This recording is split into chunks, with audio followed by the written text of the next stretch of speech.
Seem like every week we getting a big upset in college football, and it happened once again. Number 11, Tennessee upset number 7, Alabama 24-17. Big game in the SEC, and Alabama gets another loss. So I feel like their college football playoff hopes is pretty much, over really, like unless something crazy happens, like because Bama probably gonna lose another one. And Jalen Milroe had 2 interceptions that game, another multi-interception game for me. He is clearly off my Heisman ballot, for the year. You can't keep turning the ball over like that. You can't keep losing, these games like this. But it was a great game. Tennessee came out with the win, and then you got the biggest game of the weekend was Georgia versus Texas. Number 5 versus number 1. Texas was undefeated coming into the matchup. The number 1 team in the country, and Georgia took it to them.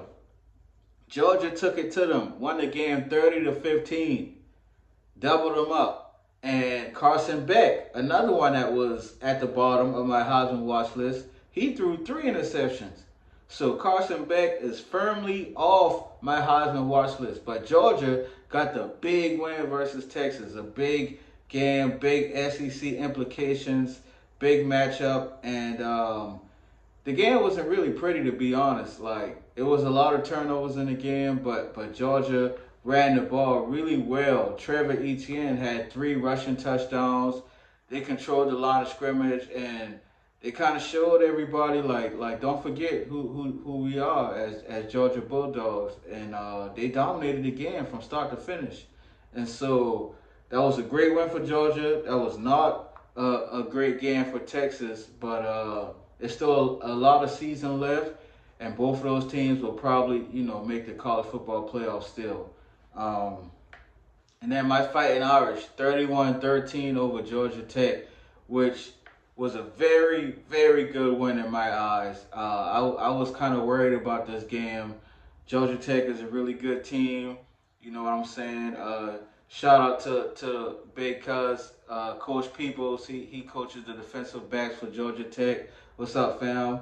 Y'all played really tough, but Notre Dame was ready to play, and Notre Dame ran the ball really well. That's one thing that the Fighting Irish does really well. Like, we run the ball. We got a great 1-2 punch with Jeremiah Love and Jadarian Price. And then you add Riley Leonard on top of that, who had 2 rushing touchdowns versus Georgia Tech. Like, we can run the ball, man. And to be honest, I was kind of hesitant at first to run Riley Leonard the way we do, like all these quarterback design runs, because he had the bad injury last year at Duke. But he's a weapon.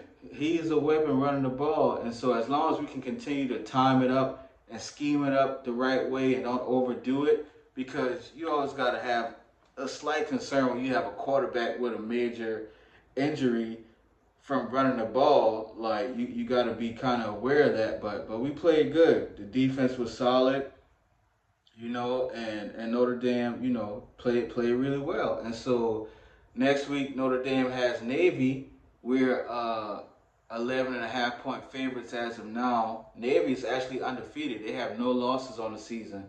And this is another game that could be very tough. Could be very tough. I think 11.5 is a lot of points. But I also thought we got a lot of points against Stanford. I think we was at 22, but we blew Stanford out. And so I think Navy is a tough team.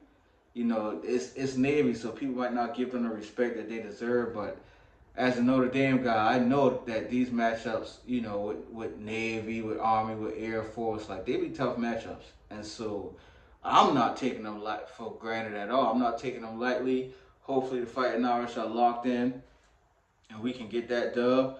And yeah, another big game this past week was Miami over Louisville, and Cam Ward, 21-32, 319 yards, 4 touchdowns, and a 52-45 win over Louisville. And so Cam Ward remains firmly entrenched in my Heisman watch list. Like, that was a huge game, a lot of points, a lot of back and forth, a lot of action, and Cam Ward didn't turn it over.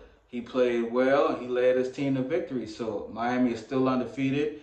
They were ranked sixth at the time. They'll probably move up a spot or two, and we'll see, how the Hurricanes continue out their season. But college football, like I said, last week, is peak right now. Every weekend is electric. These games are really dope. And I'm just excited that we get a chance to watch, these young athletes give their all on Saturdays.